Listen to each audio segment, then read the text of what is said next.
Hello to all my woo homies out there, and if you want to see more peace, freedom, and harmony in the world, you're in the gang as far as I'm concerned. I wanted to do a reading, and by the way, you are going to see more of these. The details of the schedule I'm planning should become apparent with time. But right now, Libra season is beginning on Friday, the 23rd of September. So I wanted to check in and see what we need to know collectively for this Libra season as far as, marching towards the kind of world that we want to build together is concerned.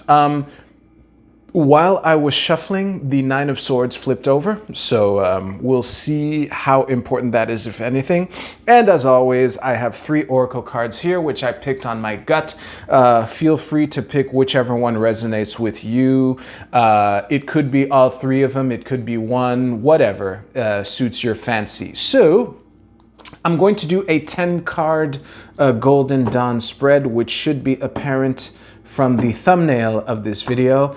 I am encouraged to see the top card is upright. By the way, it's because of the way the backs of the card is handled that I can tell if the card is upright or not based on this pentagon here. So anyway, our overall energy for the moment is the 9 of Wands. Well, hey, the fact that it's upright is interesting. So yeah, there's a lot going on. We've been through a lot, and that is kind of self-evident.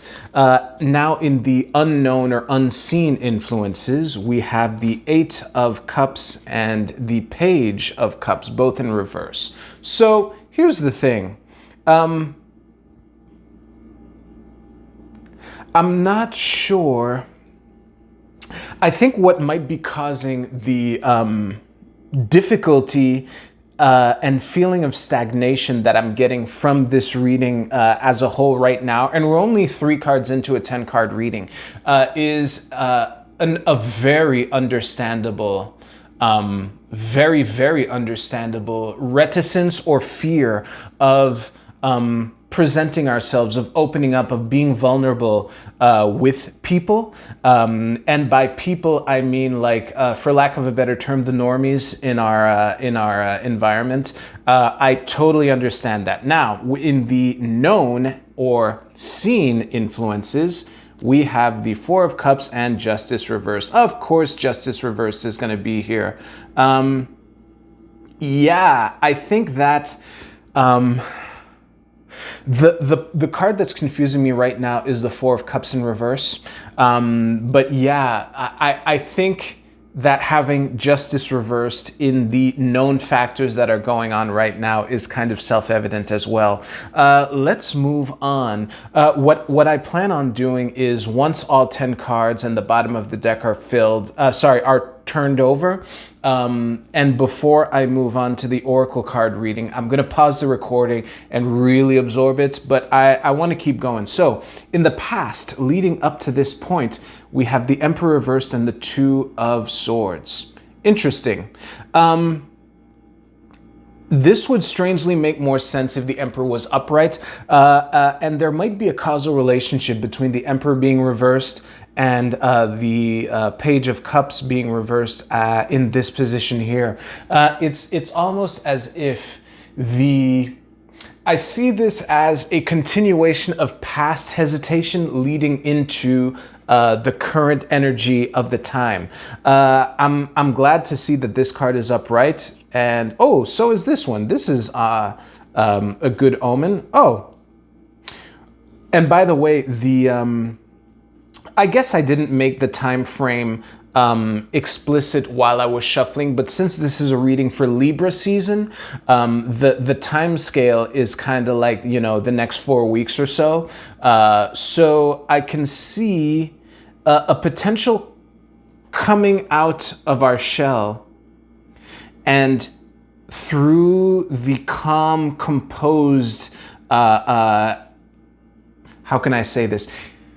basically an opportunity to compose ourselves and to calmly and confidently open up and creating moments of harmony and pleasure around us. And the last card, which is the bridge between the past and the future, it is the Knight of Swords in reverse. I always rotate cards this way, so this card is in reverse. So basically, it's a pretty clear invitation to slow down and to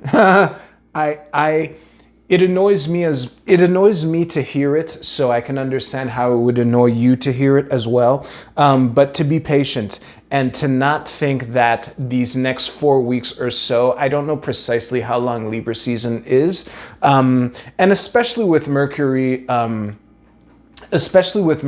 going being retrograde for most of it.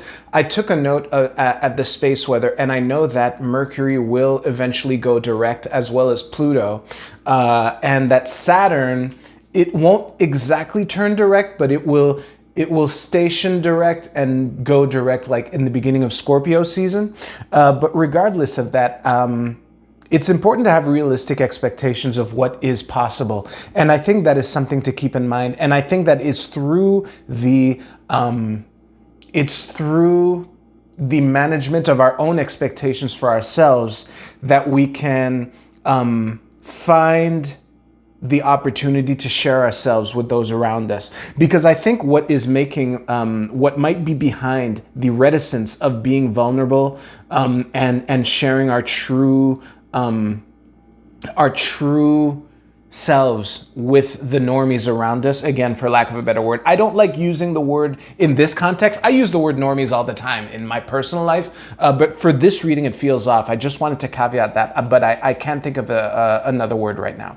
Anyway, I think that part of the reticence to vulnerably share ourselves with the people around us who aren't woo homies as defined earlier, comes from the things that have led us to this situation. And we've been through a lot. It's understandable to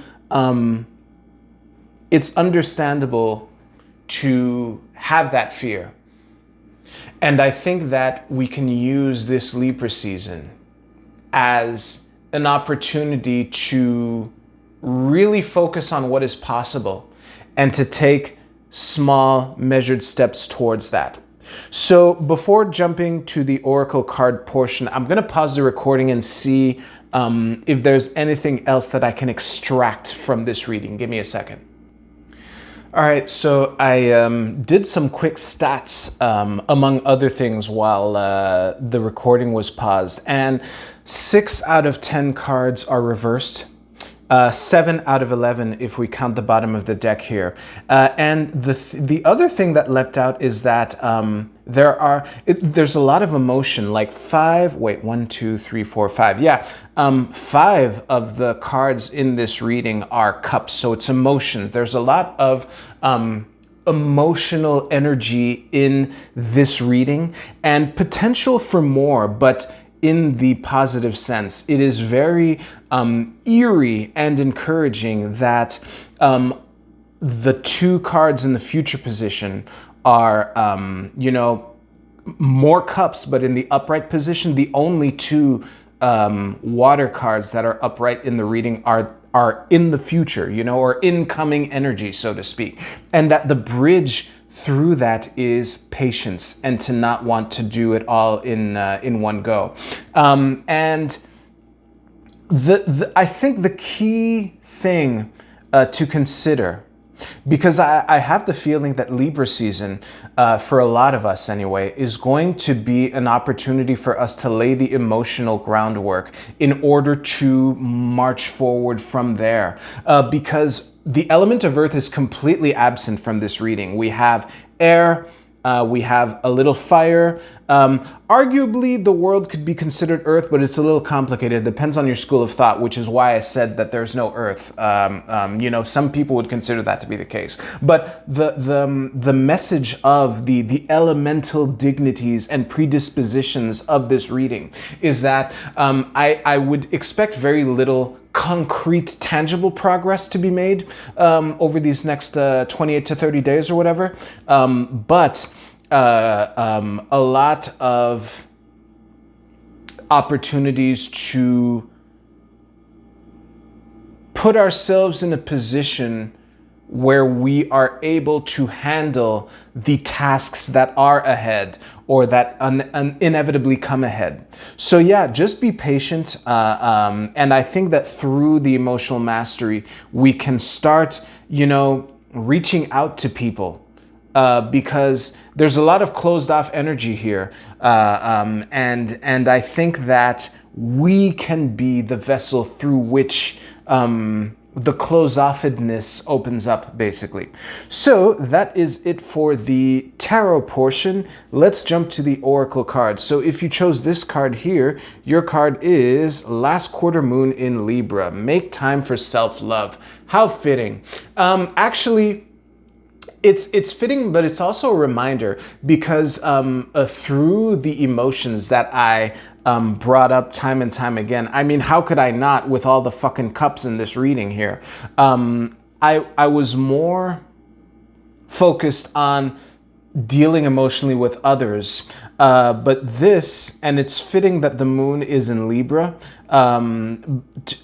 as it serves as a reminder to not neglect ourselves and to love ourselves and to maybe not be too down on ourselves for our perceived failures of the past, and to make sure to leave those in the past and to really focus on, I'll say it again, loving yourself, If you chose this card here, your card is love. You can't make this shit up. Listen, I don't feel like repeating the speech that I just gave, but love definitely includes self-love. So it almost feels wrong. I'm gonna encroach a bit on this Six of Cups here. It feels wrong to leave this card out of frame, but yeah, just come from a place of love. The King of Cups can be stern, but he has the capacity for love. He's made it from the Ace to the 10 all the way to the top of the Kabbalistic tree of life. Long story, too long to explain. Let's move on to this card here, which is discernment. This card has been coming up a lot for me lately, but I will read the text here. The frequency of discernment supports our ability to view the world and the people around us from a place from a place of inner balance and detachment, yet oh my god, I got a cough, give me a second, sorry. All right, sorry about that. So to view the world and the people around us from a place of inner balance and detachment, yet with compassion and wisdom. I think that given the reading that I just gave, for those of you who picked this card, I think it is a reminder that despite all the emotion that is in this reading and the invitation to, for lack of a better word, manage your expectations and get your emotions in check, to use that to be compassionate with yourself and others, and to not let go of the rational side, and to really, how can I say this? To really hone your ability to discern truth from falsehood will be an important element for you as well if you chose this card. So that is about it for this reading. I hope you enjoyed it. If you do, it would really help me out if you gave this video a thumbs up. I will be doing more of this. I'm going to experiment with doing videos like this more regularly until the end of the year, or until Capricorn season or whatever. But on that note, thank you very much again for watching. You take care. I will see you soon.